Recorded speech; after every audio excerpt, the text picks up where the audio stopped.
अवधूत चिंतन श्री गुरुदेव दत्त. आज आपण शकुंतला आपटे लिखित तो महासुखाचा निमथाप आहे या पुस्तकातील तो वायाची गा हव्यासी पडे हे आपण पाहणार आहोत. येरा योग स्थिती जया सांडे तो वायाची गा हव्यासी पडे परिप्राप्ती कही न घडे संन्यासाची वृथा हव्यास. श्री सद्गुरु कृपेने आपण सध्या श्री ज्ञानेश्वरीच्या 5व्या अध्यायाचे यथाशक्ती चिंतन करीत आहोत. सद्गुरु श्री ज्ञानेश्वर माऊली 5व्या अध्यायात पुढे म्हणतात की येरा योगस्थिती जया सांडे. आता येरा म्हणजे कोणाला तर इतरांना, आणि हे इतर म्हणजे कोण तर जे युक्तिपंथाने गेले नाही ते साधक. व्यवहारातही हे येरा गबाळाचे काम नव्हे असे आपण म्हणतो ना, याचा अर्थ हे भलत्या सलत्यांचे काम नाही.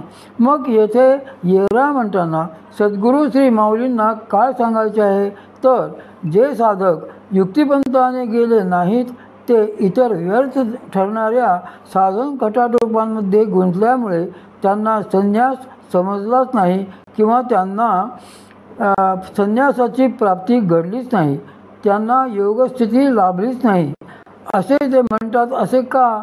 कारण ते युक्तीच्या पंथाने गेले नाहीत म्हणून त्यांच्या वाट्याला केवळ वृथा हव्यासच आला. श्री संत तुकाराम महाराजही याचकरता सांगतात की युक्तीचा आहार नीतीचा व्यवहार वैरागते सार तारावया. जे सद्गुरु प्रदत्त युक्ती नीतीने साधना करीत वैराग्य संपन्न झाले तेच तरुण गेले. हेच युक्तिपंथाने जाणे होय. असे युक्तीच्या पंथाने जायचे म्हणजे काय या संबंधी काल आपण थोडा विचार केला होताच. सद्गुरूंनी सांगितलेल्या मार्गाने जायचे म्हणजेच युक्तीच्या पंथाने जायचे, कारण ती परंपरेने आलेली युक्ती केवळ त्यांनाच माहीत असते. बरे, त्या युक्तीच्या पंथाने गेल्यावर कशाची प्राप्ती होईल असे श्री माऊली सांगतात ते तर संन्यासाची प्राप्ती होईल. आता येथे त्यांना संन्यास म्हणजे नेमके काय अभिप्रेत आहे हे परत थोडक्यात पाहूया. संन्यास म्हणजे काय? संन्यास या शब्दाची थोडक्यात आणि अगदी सुरेख अशी व्याख्या परमपूज्य सद्गुरू श्री मामा करीत असत. ते म्हणत की संन्यास म्हणजे सद्गुरू कृपेने आतूनच येणारी संपूर्ण अलिप्तता. बघा, ते केवळ येणारी अलिप्तता असे म्हणत नसत तर ते संपूर्ण अलिप्तता असे म्हणतात. अशी संपूर्ण अलिप्तता आली की मग त्या जीवाला कुठल्याही गोष्टीची यत्किंचित देखील अटॅचमेंट राहत नाही. त्या स्थितीत आपण काय कपडे घातले आहेत, कुठल्या समाजात आहोत वगैरे बाह्य गोष्टीचेही त्याला काही देणे घेणे राहिलेले नसते. सद्गुरू श्री संत एकनाथ महाराजांनी एकनाथी भागवताच्या 18व्या अध्यायात या संपूर्ण अलिप्ततेचे फारच बहारदार वर्णन केलेले आहे. प्रत्यक्ष भगवान श्री कृष्ण तेथे श्री उद्धवांना सांगतात की सदा वैराग्यांगी पुरते जो अपेक्षी ना सांगा त्या ते निसंग होच्छाता चित्ते सुखे पृथ्वी ते विचरतू. इंद्रिये बांधोनी चित्ताच्या पायी चित्त लावी चैतन्याच्या ठाई तेने चिन्मात्र ठसावे पायी देहत्वदेही स्मरेना. ऐसा आत्मस्थितीचा उद्यम तेने आत्मक्रीडेचा आराम आत्मसुखाचा संभ्रम अनुभव परम तो एक. आत्मस्थिती निजात्मयुक्त तेने आत्मसुखे उल्हास सदा समर्शने डुल्लत भूसंडस समम्याय.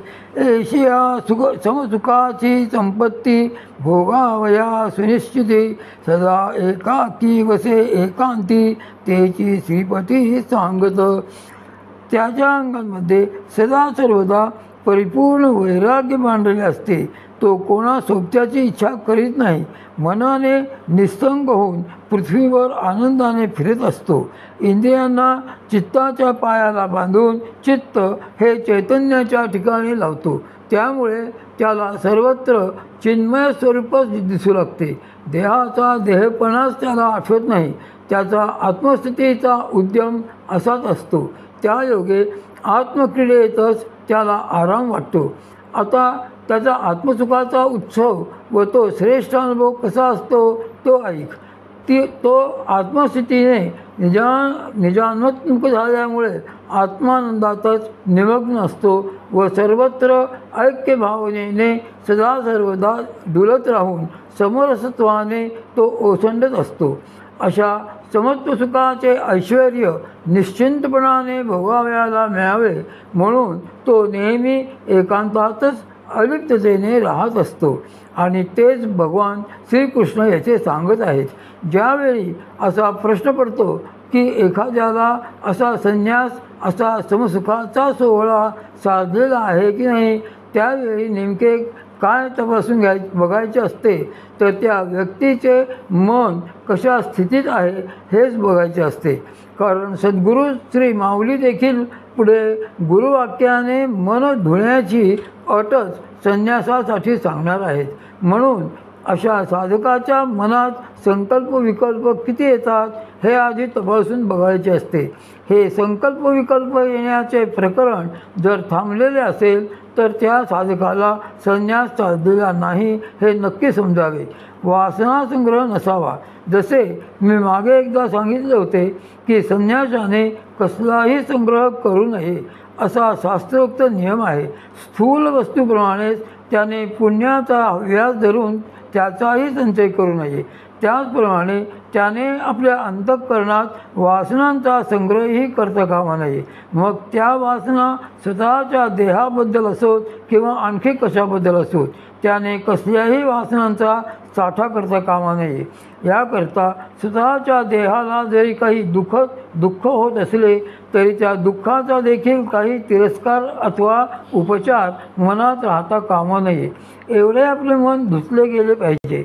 मागे एकदा मी यासाठी परमपूज्य श्री विद्यारण्य स्वामी महाराजांच्या एका संन्यासी शिष्याची गोष्ट तुम्हाला सांगितली होती. कफाचा त्रास होत असल्याने त्याने बेहडा, खडीसाखर, ज्येष्ठ मध अशी औषधे कणवटीला लावून ठेवलेली होती. त्याचे देहावसान झाल्यावर रोगाचे औषध म्हणून का होईना पण त्याने संग्रह केला म्हणून परमपूज्य श्री विद्यारण्य स्वामी महाराजांनी त्यांचे अंत्यसंस्कार संन्यास धर्माप्रमाणे न करता साध्या गृहस्थाश्रमी माणसाप्रमाणे करवले होते. याचा अर्थ एखादी व्यक्ती संन्यासी आहे किंवा नाही हे त्यांच्या वस्त्रावरून ठरत नसून त्यांच्या वासनावरून त्याने केलेल्या आतल्या बाहेरच्या अशा संग्रहावरून ठरते. त्या शिष्याने स्वतःच्या देहाचा दुःख परिहारार्थ थोडासा का होईना पण संग्रह केला म्हणून तो संन्यासी म्हणण्यास पात्र ठरला.